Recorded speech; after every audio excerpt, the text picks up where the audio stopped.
Good afternoon, everybody. I just thought I'd introduce myself first. I'm a midwife. I've been a midwife for 20 years, and the Midwifery Maternity Provider Organisation of Australia basically aims to support women through pregnancy, childbirth and the postnatal period by providing continuity of midwifery care for all women. I'm also a mother of three, and I think that this particular topic is really really sings to my heart, because even though I was a midwife, when I came home with my first baby, I felt completely terrified. I felt like I had this sort of little creature that was completely reliant on me. And even though I knew sort of all of the midwifery tricks of the trade, there were still lots and lots of things that I didn't actually know. So we usually have been doing this particular presentation as a sort of an active session in the Active Parenting Lounge. So this is the first time I've done it as actual tips. So if you want to stop me and ask me anything, please feel free. We'll keep it pretty informal. So preparing is your key investment. Really, when you're thinking about having a baby, you don't actually need, I was just talking to a couple in the midwife lounge, you don't actually need a lot of equipment, a lot of gear. You actually need to be preparing yourself and your family and your home in terms of what you know and what you don't know. So investing in things like your education, birth preparation classes, breastfeeding classes, and the people that are caring for you and can care for you both before and after you've had a baby are really, really important investments, because obviously in the first couple of days and weeks after you've had a baby, having somebody to actually call on to come to your home and provide you with care can be a really major investment, but it can be one of the best things that you've got, having an extra set of really knowledgeable hands. So in Australia now we do have Medicare rebated services to provide you with care at home after your baby's born through private midwives and through lactation consultants. So, try and investigate into the options that are available in your local area so that you know if you do start to come a little bit unstuck in those days and weeks after birth, you can find, somebody to actually provide you with some extra care. So the basic equipment that I've listed down the bottom there are really all you need. You need somewhere to be able to sleep your baby, obviously safely, and you'll all have heard different things about safe sleeping, and so you'll make that choice accordingly.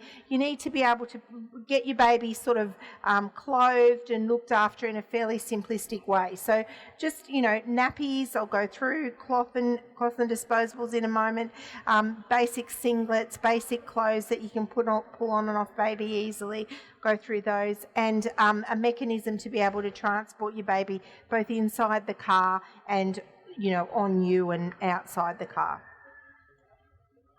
So depending on what your birth is like, often depends on how much other assistance you're going to need and what those first few days and weeks are like. So make sure that you have researched what you want, because obviously if you do want to have a caesarean, your care in the next few days after your birth, in fact for probably the first 6 weeks after your birth, and care of your newborn when you get home is going to be different to if you've had a normal spontaneous birth. Now that's not to say that either are right or wrong, but it just means that your preparation for the aftermath is going to be different. Obviously sometimes things don't go according to plan, and it's important to have actually had some contingency plans in place. We'll talk about those in a moment, but do your research, try and pick things that really fit in with what you want out of your first weeks of parenting. So the first few hours after your baby's born are probably the most critical in terms of newborn adjustment. So it's really important, regardless of what type of birth you have, that your baby has the first hour of life uninterrupted against your skin. So your baby can actually be put skin to skin with you in an operating theatre. There's no reason why they can't, and that's something that you should discuss with your care providers before you have a baby, regardless of how you think your baby's going to be born. So you can see here this little baby is actually doing what's called baby-led feeding, and after 20 years as a midwife, it is still the most joyous thing I can ever see, which is that your baby actually will go and get itself on to feed. So they actually crawl, and you can kind of see it not I wanted to put a video, but videos are very, very hard in this setting. But they actually crawl onto the mother and actually attach themselves to feed, as all mammals do. So it's incredible to see this happen, and if a baby is left to start feeding itself this way, it is very, very likely that you will continue to have successful feeding.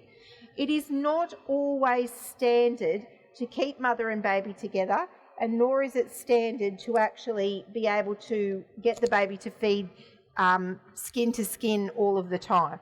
So that is mainly a care provider thing, not so much anything to do with the mother and baby. So as I say, you do need to discuss it in advance of your hospitals, with your hospital. So you can see here that this mother is really looking at a book called Parenting Made Easy and is looking quite frazzled. What I'm trying to say in this slide is that there is no book. There is no easy way to get ready. You just need to have really realistic expectations. Don't expect that in the first days after the baby's born that you will actually have any sort of rhythm whatsoever.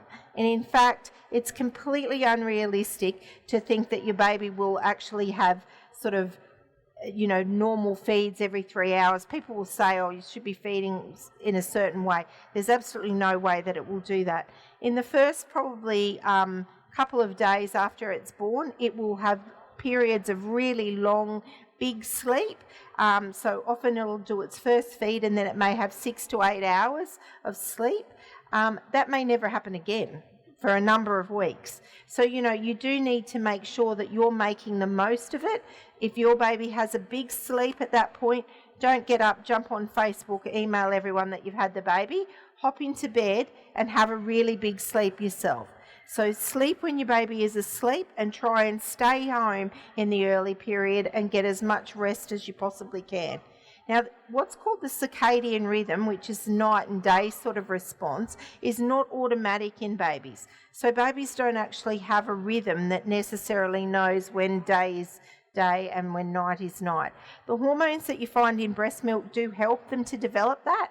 So the good news is that if you're breastfeeding and your baby is not going into that day-night thing, that it is likely to start to develop that over a short period of time of breastfeeding.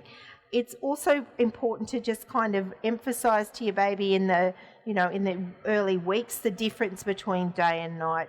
Try not to sort of sit up with the TV going and lights on and everything sort of happening when you're feeding at night.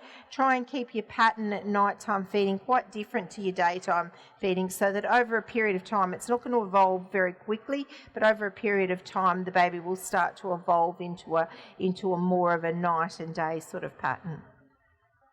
So in the first few days, it's quite normal to bleed quite a lot, and it's quite normal to expect that. It's also normal to expect that your breast milk is going to change quite considerably, and that your breasts are going to change a lot in those first few days, sort of up to about the first week to 10 days of life. So your breastfeeding will feel very different. You'll have times where you feel like your breasts are very full, in fact can be engorged, which means that they're quite hard, and then there'll be times where it's not like that at all. So it's just a matter of realising and being very, very kind to yourself. So your baby will change a lot in that period about how it eats, when it eats, what its stools and urine looks like, and it won't be in any sort of a way predictable. Spending as much time as possible not focusing on family members and running around and doing different things is really important, because this is the time when you and your baby are actually getting to know each other. So it's really important, if you're going to have visitors, to actually set limits to that. So having your partner sort of put notes on the door saying, our baby will be available to you between 10 and 12 or something each day, and organising to have all of your visitors at the same time is a really, really good thing to do, so that you don't end up feeling like you really got loads and loads of people there all of the time. So after a few weeks, your pattern will start to emerge. So basically you'll be looking at your baby starting to feed more regularly, your supply starting to settle down, but your baby will still probably feed somewhere between 8 and 10 times a day, and that can be not in big meals. It can be in like little sort of clusters. So often, if you think about us, we don't sit down and have a big meal and that's it. We have like a drink, we have a cup of tea, we have, something to nibble on, maybe a carrot when we're walking past. We do a range of different things. The baby's like that. The baby will have a drink to actually also show its thirst and its hunger. So it will get into a sleeping pattern, as with feeding, and usually the sleeping pattern mirrors the baby's feeding. I think you should really try and think about sleeping strategies rather than methodologies, because there's a lot of people out there that will want to teach you ways to make your baby sleep. And look, some of that will be successful for some babies, and I'm not saying that will not be successful at all, but sometimes if you start to focus on that, you can feel like quite a failure if you can't actually get your baby into the same method as someone's proposing. So try and just look at it as being something quite flexible. So when you're ready to get your baby to sleep, it really is a nappy, feed, settle type of pattern. And so I've got there 2 different sorts of nappies, the cloths and the disposables. Have a look at that. The modern cloth nappies are quite good. There's lots of providers of modern cloth nappies here in the Expo today.